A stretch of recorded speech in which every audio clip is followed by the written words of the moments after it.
Nima uchun avval peshob yo'li, so'ngra orqa chiqaruv yo'li yuvilishi kerak?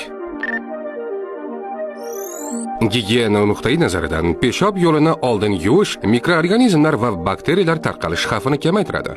Agar avval orqa chiqaruv yo'lini yuvib, keyin peshob yo'lini yuvilsa, najosdagi bakteriyalar qo'llar va boshqa tananing qismlari orqali peshob yo'liga o'tib, infeksiya xavfini oshirishi mumkin. Bu esa katta yoshli insonlarda, o'smirlarda, hattoki chaqaloqlarda ham sistit, siydik tomchilab qolishi va boshqa siydik yo'llari kasalliklariga duchor bo'lishadi.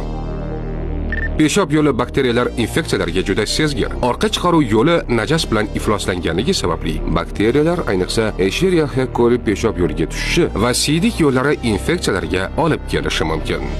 Shu sababdan avvalo peshob yo'lini tozalash, keyin esa orqa chiqaruv yo'lini yuvish sizni katta muammolardan saqlaydi.